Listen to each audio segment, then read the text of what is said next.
नमस्कार दोस्तों, मैंने 2:30 बजे एक लाइव किया था, लेकिन उसमें साउंड थोड़ा गड़बड़ हो गया था। इसलिए मैंने कहा था मैं 4 बजे इसको दोबारा करूँगा। ठीक है जी। अब मैंने हाथ में दूसरा मोबाइल ले लिया है ताकि मैं ऑब्जर्व कर सकूं कि साउंड ठीक आ रहा है कि नहीं। ठीक है ना। तो आप ज़रूर लिख दें कमेंट में कि साउंड ठीक आ रहा है कि नहीं, क्योंकि पिछली बार गड़बड़ हो गया था। ठीक है जी। जैसा मैंने बताया कि अब आगे क्या, जैसे आपको पता है कि मैं मौसम विभाग से आगे ही चल रहा हूँ।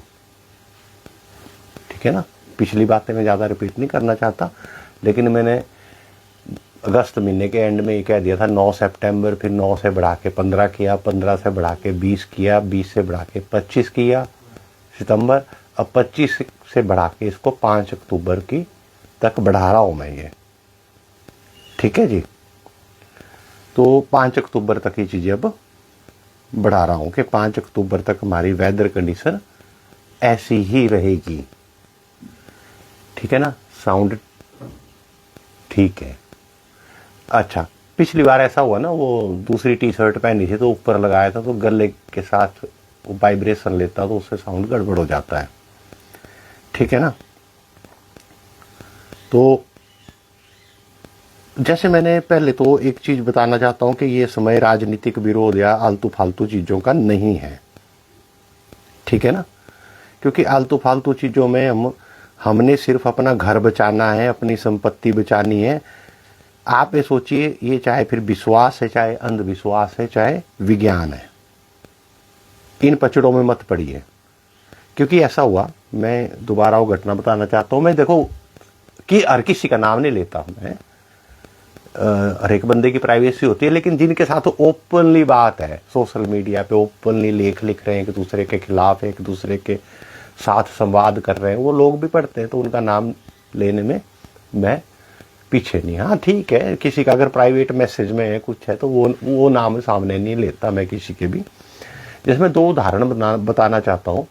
बंजार घाटी से मेरे मित्र ही हैं, उन्होंने कई बार कुंडलियाँ भी दिखाई है अपने परिवार की, सब कुछ, आए बैठते हैं उठते हैं। ठीक है ना। तो लेकिन राजनीतिक रूप से थोड़े विरोधी हैं, वो सेकुलर टाइप है, कांग्रेस के लीडर है। तो 2023 में मैंने उन्हें 6 जून को वार्निंग दे दी थी, बंजार घाटी देवताओं की शरण में चली जाए।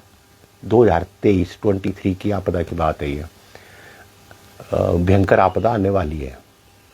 तो उन्होंने उस टाइम खूब मजाक बनाया, कोई अंधभक्त, कोई बीजेपी, तू आरएसएस का है, तू हिंदूवादी है, तू फलाना है। मैंने कहा अगर मैं आरएसएस बीजेपी हिंदूवादी होता, हिंदूवादी तो मैं हूं, लेकिन अगर मैं पार्टीबाजी करता तो मैं सुंदर ठाकुर को भी बोल रहा हूं और गडकरी को भी बोल रहा हूं। किसी की चमचागिरी तो नहीं कर रहा हूं मैं इस पार्टी की फेवर कर रहा हूँ कि उस पार्टी। मैं गडकरी को भी उतनी गालियां लिख रहा हूँ जितनी सुंदर ठाकुर जी को लिख रहा हूँ, इन कारणों के लिए। तो बड़ा भारी। अच्छा, मैंने उन्हें बोला यार अभी 2023 की बात है, अभी इन बातों का समय नहीं है, राजनीति जब होगी तब कर लेंगे एक दूसरे से। ठीक है ना। राजनीतिक बातें अलग होती हैं। ठीक है। तो मैंने उन्हें सिंपल बोला कि भाई जाओ यार घर संभालो। वो कुल्लू में थे, फिर बाद में लगा पता कि बड़ी भारी, फिर पता है 9-10 या 7-8, और 7-8 से बारिश शुरू होगी और 9-10 में भयंकर आपदा आई। आधी से बंजार घाटी में नुकसान ही नुकसान हो गया। फिर वो घर नहीं जा पाए। फिर रास्ते जब कुल्लू में टेलीकम्युनिकेशन रिस्टोर हुआ 4-5 हफ्ते बाद मेरे ख्याल, तब फ़ोन किया उन्होंने, भाई यार मेरे को हमारे परिवार की कुंडलियाँ देख ले, क्या हालत है वहाँ। तो बाद में पता लगा कि उनके घर तो सुरक्षित थे, लेकिन उनके इन लॉज या रिश्तेदारी में काफ़ी नुकसान हो गया। वैसा ही जब मैं इस बार कर रहा था, अपनी ये चीज़ें लिख रहा हूँ और सत्य हो रही है, इस दौरान में इन्होंने वही टांग खिंचाई शुरू कर दी, जैसे सेकुलर लोग या वामपंथी लोग करते रहते हैं। तब भी मैंने कहा यार देखो 2023 में भी मैंने समझाया था, तब भी नुकसान हुआ था और मेरी बातें सत्य हुई थी। तो देख लो भाई, अपने इलाके में सूअर मांस को टोटका कर लो। तो उनका थोड़ा सेकुलरिज्म जाग गया। मैंने कहा सेकुलरिज्म की बात नहीं है इसमें, मैं ये नहीं कह रहा कि दूसरे की संपत्ति पे करो आप। अगर आपके अड़ोसी पड़ोसी आपसे सहमत है तो कर लीजिए कॉमनली, नहीं तो अपनी संपत्ति, अपने बगीचे, अपने घर पे कर लीजिए। नहीं जी ये है वो है, तुम तो हिंदूवादी एजेंडा चला रहे हो, फलाना कर रहे हो, ये कर रहे हो, वो कर रहे हो। आज फिर सुबह मुझे किसी के थ्रू समाचार प्राप्त हुआ फोन पे कि उनका एक पुराना घर था, एक नया घर था। मतलब घर, गांव के घर ऐसे मत समझिए छोटे मोटे होते हैं, शहरों के हिसाब से वो बहुत बड़ी कोठी होती है। जिनके पास बगीचे होते हैं ना, उनके घर बड़ी कोठी टाइप होते हैं, बंगलो टाइप। ठीक है, तो पुराना घर तो टोटल डैमेज हो गया और नए घर में दरारें पड़ गई। अब वो तिरपाल तंबू ढूंढ रहे हैं। और मेरे मित्र अगर मेरा ये लाइव सुन रहे होंगे जान पहचान के, तो अगर मेरे लाइक कोई सेवा होगी तो बताएं और क्या कर सकते हैं इस समय। वैसे इस समय तो आजकल खुद ही कंगाली चली है, पर चलो फिर भी जितना हो सकता है उतना हम मदद करने को तैयार हैं। तो इस प्रकार का ये समय इन चीजों का नहीं है, है ना। बहुत से लोगों के साथ हो चुका है ऐसा, बहुत से लोगों के साथ। फिर बाद में बोलते हैं, हाथ ही जोड़ देते हैं बाद में। पहले तो बीच में कोई एक आधी पोस्ट पकड़नी, उनको तो ना प्रोफाइल पे जाना आता है, ना पुराना रिकॉर्ड देखना आता है, ना पुराने वीडियो सर्च करने आते हैं, ना पुरानी पोस्ट मेरी सर्च करनी आती है, किसी की भी नहीं आती। मतलब फेसबुक की ढंग से ऑपरेट नहीं करना आता। लेकिन और 10वीं में कहीं मरते मरते विज्ञान विषय में पास हुए होंगे, 10वीं तक ही पढ़ा होगा विज्ञान, नॉलेज, साइंस, है ना। और बड़े बड़े वैज्ञानिक बनते फिरते हैं। अभी मेरा एक इंटरव्यू आ रहा है, काफ़ी लंबा पॉडकास्ट आएगा कुछ दिनों में, आने वाला है एक चैनल पे। उसमें सारे पर्सपेक्टिव डिस्कस किए हैं मैंने। ठीक है, दूसरी बात है कि आने वाले समय में होने क्या जा रहा है। अब देखिए 18-19 के बाद हायर रीचेज में, हायर रीचेज का मतलब है हायर से भी लोअर, जहां नवंबर दिसंबर तक भी बर्फबारी नहीं होती, है ना। कई जिनको नहीं कख पता, कोई इधर के इलाके का है, प्लेन के इलाके का, वो लिखता है यार हिमाचल में नहीं होगा बर्फ तो कहाँ होगा। वो बेवकूफ हो तो देखो कब पड़ता है, कहाँ कौन से टाइम पे होती है बर्फबारी। ठीक है, तो ऐसी ऐसी जगह बर्फबारी शुरू हो जाएगी 18-19 से, जहां सोची नहीं होगी और भारी होगी। और प्लेन इलाकों में फिलहाल बारिश होगी। मैंने 5 अक्टूबर तक एक्सटेंड किया है ये।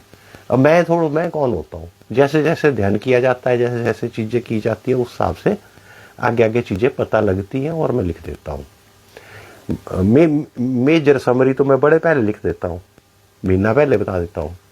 लेकिन जैसे जैसे उसकी रिफाइनमेंट समय आता जाता है तो मैं उसको धीरे धीरे इंटरप्रेट। अब देखिए परसों और कल रात क्या किसी मौसम विभाग ने अलर्ट दिया था?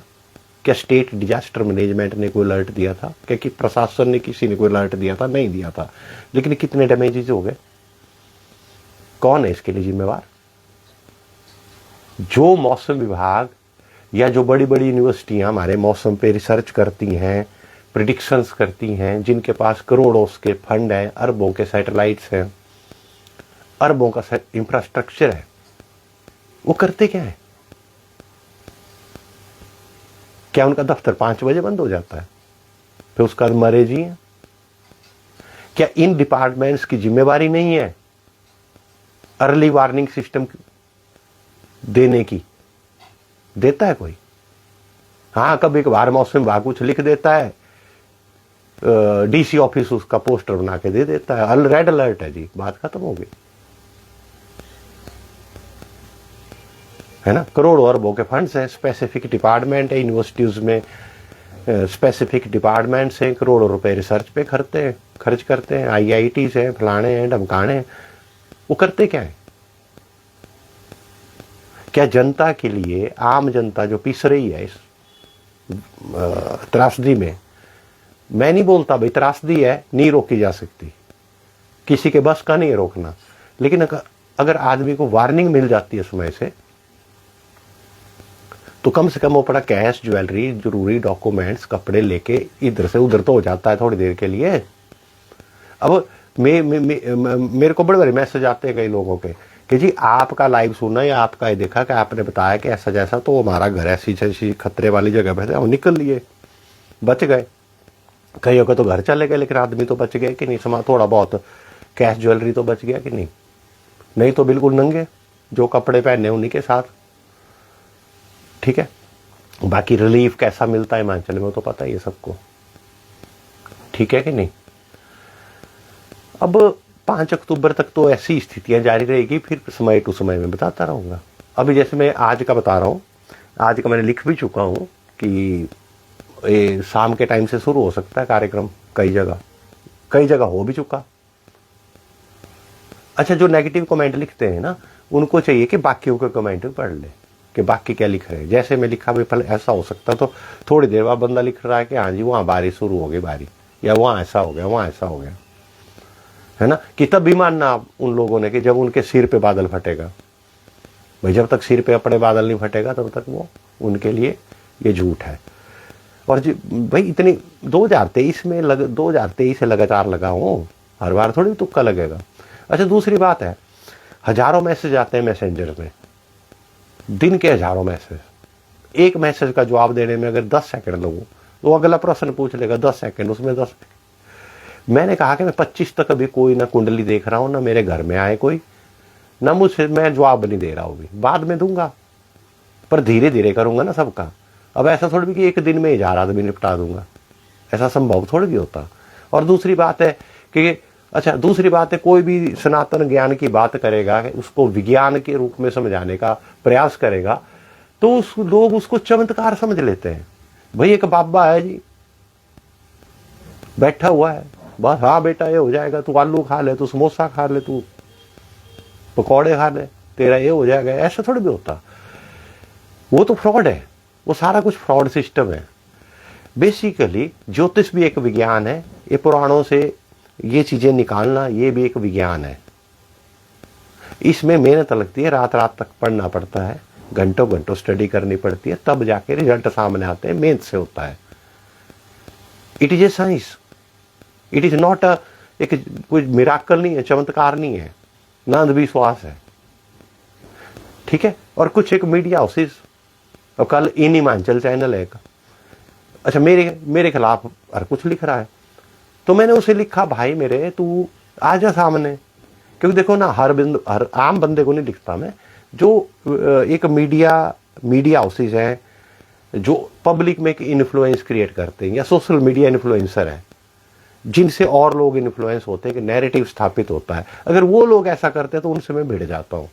वो भिड़ना जरूरी भी है, क्योंकि नहीं तो वो ऐसे लोगों ने ऐसी फौज खड़ी कर देनी कि हमारे सनातन ज्ञान को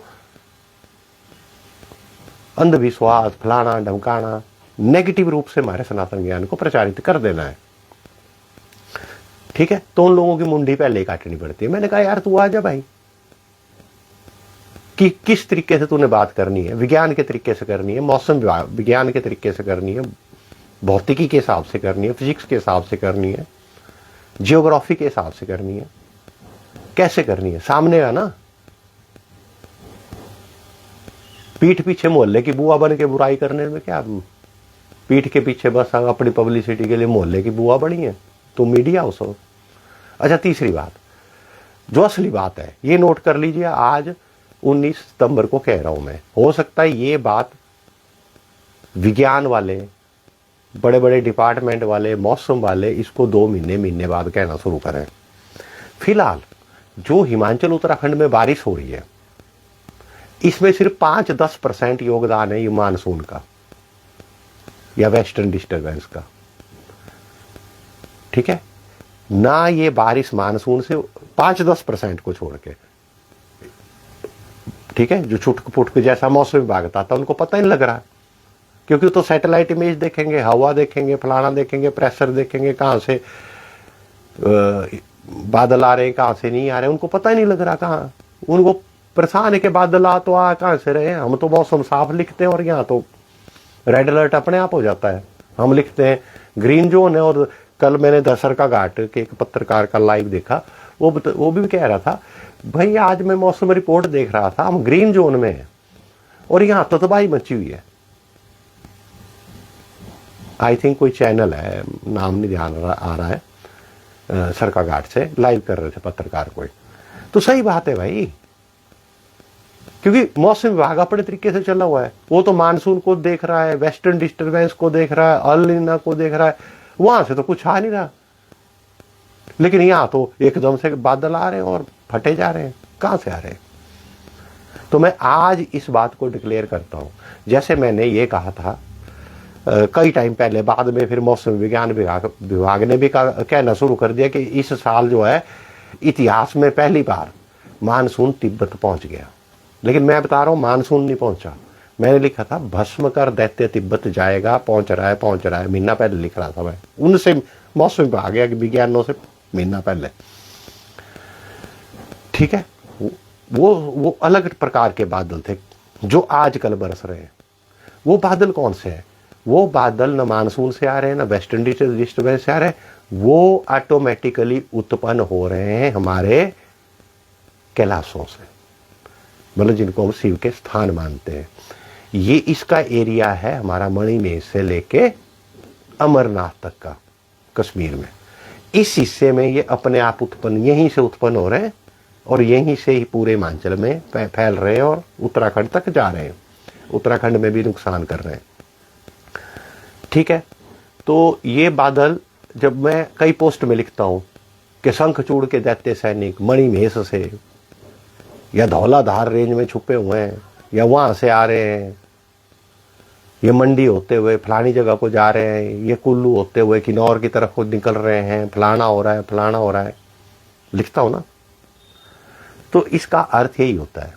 अच्छा, फिर एक बात और है कि कई दूसरे प्रदेशों वालों के कमेंट आए, जी हमारे प्रदेश के बारे में भी बताओ, हमारे प्रदेश के बारे में। भाई देखो, सीधी सी बात है, हिमाचल में तो मैं जितनी मर्जी FIR भुगत लूंगा, दर्जनों के हिसाब से पहले है। लेकिन अगर दूसरे स्टेट के बारे में मैं ज़्यादा नहीं कहूँगा, क्योंकि दूसरे स्टेट में कोई 19-21 बात हो गई तो फिर मैं कहाँ FIR भुगतूंगा। ठीक है, इसलिए मैं दूसरे स्टेट के बारे में, जब मैं उत्तरी, इसलिए मैं शब्द इस्तेमाल करता हूं उत्तरी पश्चिमी हिमालय।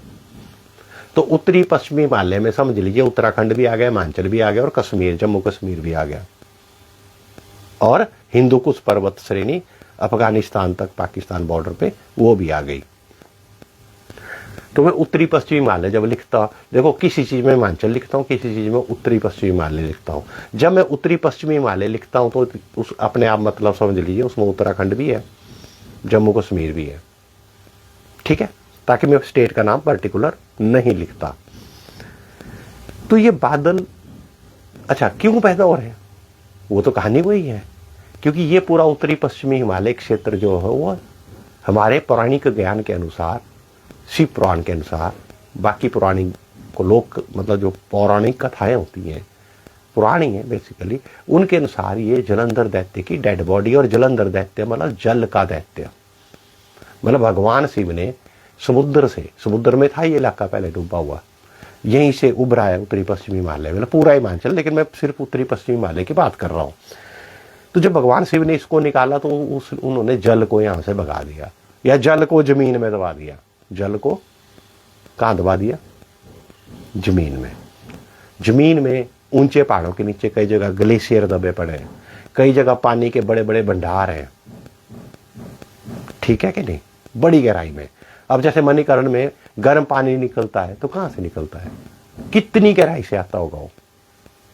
जब ऊपर ग्लेशियर के प्रेशर का पानी नीचे जाता है जमीन में बहुत गहराई में, तो वो बैक मारता है फिर गर्म होके, वही निकलता है ना। अब गर्म पानी के स्रोत जो होते हैं वो सिर्फ उन पहाड़ों के तलहटी क्षेत्र में होते हैं जिसके ऊपर ग्लेशियर्स होते हैं। क्या कभी आपने प्लेन इलाके में या सूखे इलाकों के जो पहाड़ है, जैसे साउथ इंडिया में नीलगिरी वगैरह ऐसी ऐसी जगह है, क्या वहां कभी आपने गर्म पानी के स्रोत देखे? वहां नहीं होंगे। गर्म पानी के स्रोत सिर्फ उन्हीं पहाड़ों के तलहटी में होते हैं जिसके ऊपर ग्लेशियर्स होते हैं, क्योंकि ग्लेशियर से पूरा अंडरग्राउंड सीपेज से पानी पूरे गहराई जमीन तक प्रेशर बनाता है और नीचे फिर गर्म होके बैक आता है, किसी किसी पॉइंट पे वो बैक निकलता है जहां ज्यादा प्रेशर होता है। तो ये पहाड़ के नीचे जल है और वो जलंधर दैत्य है, और इस जलंधर दैत्य की पूरी जो बॉडी है वो उत्तरी पश्चिमी हिमालय है। इसका सिर जो था है वो बिजली महादेव, कुल्लू में महादेव ने बिजली महादेव के रूप में उस पर बैठकर उसको नियंत्रित रखा हुआ है, और हर 12 साल बाद इंद्रदेव इस पर वज्रपात करके इसको बेहोश रखते हैं। लेकिन जब मनुष्यों ने अपने पालनकर्ता के सिर पे ही स्वार्थवश चढ़ाई कर दी। 2023 से कह रहा हूं कि 2023 से पहले भी कहता था कि भाई बिजली महादेव वहां मत करो, छेड़छाड़ मत करो, मत करो, मत करो, नहीं तो ये पूरे उत्तरी पश्चिमी हिमालय क्षेत्र में प्रलय आ जाएगा। लेकिन नहीं माने। सत्ता का नशा, पावर का नशा। एक मूर्ख केंद्र सरकार में बैठा है, तो हिमाचल में बैठा है। दोनों मूर्खों ने कौन सी फिल्म बना दी? वो जो डायनासोर वाली की फिल्म थी ना अंग्रेजी, जिसमें वो दो तीन लालची लोग इकट्ठे होते हुए अपने डायनासोर के अंडे चुराने, और अंडे चुराने के चक्कर में पूरे द्वीप में तबाही ले आते हैं। नहीं, यही कहानी दोहराई जा रही है। इन मूर्खों ने बिजली महादेव छेड़ा। बिजली महादेव रुष्टू है, उन्होंने अपनी पकड़ ढीली छोड़ दी जलंधर दैत्य पे। जलंधर दैत्य कोई शिव से अलग नहीं है। जलंधर दैत्य, अब कई मूर्ख वो दैत्य है हमारे शिव जी, उसको मार देंगे, फलाना कर देंगे, फलाना कर देंगे। वो बेवकूफ को पहले समझो तो सही, जलंधर दैत्य है क्या? जलंधर दैत्य शिव की, भगवान की क्रोध दृष्टि से ही उत्पन्न हुआ था, जब मनुष्य जाति ने अति कर दी थी सृष्टि का विनाश करने के लिए। ठीक है, तो जलंधर दैत्य भगवान शिव का ही तांडव है। भगवान शिव का जैसे स्कूल मास्टर के पास डंडा भी होता है ना, वैसे ही भगवान शिव का डंडा भी है, ये अलग नहीं है। तो ठीक है, आपने सिर पे चढ़ाई कर दी तो मास्टर साहब ने डंडा निकाल लिया। ठीक है, जलंधर जी जाओ, निकलो। तो यही जल का दैत्य एक्टिव होके इन्हीं कैलाशों के आसपास, जैसे मैंने बताया मणि महेश ये अमरा, इन्हीं हिस्सों में जल तो खुद ही है, तो मानसून की क्या आवश्यकता है? वेस्टर्न डिस्टर्बेंस, समुद्रों से आए हुए जल की क्या आवश्यकता रहेगी? अब बादल भी यहीं पैदा हो रहे हैं, फट भी यहीं रहे, बरस भी यहीं रहे। हो सकता है, आज मैं कह रहा हूं, विज्ञान इसको महीने 2 महीने बाद कहे कि ये जो बादल फट रहे हैं, बादल आ रहे हैं इन क्षेत्रों में, ये मानसून या वेस्टर्न डिस्टर्बेंस या अल-नीनो के बादल नहीं है। ये बादल इसी रेंज में पैदा हो रहे हैं और इसी रेंज में बरस रहे, और यही बादल तिब्बत में प्रवेश कर गए और साइंटिस्ट ने मान लिया कि मानसून पहुंच गई वहां। मानसून नहीं, मानसून तो बड़ी कम है। ठीक है, तो पंजाब भी नहीं बचेगा, इससे ध्यान रखना, क्योंकि इसका प्रभाव पंजाब पे भी जाएगा। ठीक है, तो इसलिए 25 से बढ़ा के मैंने 5 अक्टूबर कर दिया अलर्ट, इसलिए 5 अक्टूबर तक तैयारी रखें। अच्छा, दूसरी बात, एक कथा और सुनाऊंगा। एक हिंदूवादी बंदे बिलासपुर से, कथा तो बड़े राम से सुनी मेरी, फिर बोले यार हम ब्राह्मण है, फलाना है, हम सूअर मांस का टोटका नहीं कर सकते। ठीक है, सूअर मांस का टोटका नहीं कर सकते, तो ऐसा वैसा। फिर कल रात लगे जी घर में पानी आ रहा, मलबा आ रहा, मैंने कहा तो करो भाई। अब कुछ लोग पूछते, बार बार लिख चुका हूं, बार बार, लेकिन लोगों को ढूंढना ही नहीं आती चीजें। हर एक वीडियो में इस बार फिर बता देता हूं सूअर मांस का टोटका क्या है। फिर कितने बजे करना, कितना पाना, ये करना वो करना, कुछ भी करो आप, ना कोई क्वांटिटी, ना डे, ना टाइम, ना छुपा के करना किसी से। रात में करो, दिन में करो, सबको बता के करो, जितना मर्जी अमाउंट लो, कोई बार नहीं, कोई मुहूर्त नहीं है इसका। पहली बात बता देता हूं, सुन लो ध्यान से, दोबारा पूछा तो सीधी सी बात है, जितना कर भी, 50 रुपए का, 100 रुपए का, 1000 रुपए का, जितना मर्जी थोड़ा लो, बहुत लो, सूअर मांस लीजिए, उसकी बोन्स अलग कर दीजिए, उसका कीमा टाइप बना दीजिए। कीमा नहीं बना सकते तो ग्राइंडर में उसका पेस्ट बना लीजिए, फिर उसको पानी में घोलिए, उसमें थोड़ा सा शराब मिलाइए, उसका घोल बनाइए, और अपनी सारी जमीन जमून जगह जो स्लैब स्लूब छत छुत पे छिड़क दीजिए। हाँ, जहां आपका पूजा का स्थल है उस स्थल को रहने दीजिए। फिर दुनिया भर के क्वेश्चन, प्रश्न करना कख नहीं, प्रश्न ही पूछने। अभी मैं देख रहा हूं बहुत से लोग ऐसे हैं जिन्होंने पता नहीं हजारों प्रश्न पूछे, उनके घर चले गए, लेकिन वो प्रश्न ही पूछते रह गए, किया कुछ नहीं। ठीक है, ऐसा मत कीजिए। थैंक यू, जय हिंद, जय सनातन। अब कहां मिलेगा सूअर मांस? मंडी में विक्टोरिया ब्रिज के पास मिलता है, बाकी का मुझे पता नहीं। Thank you.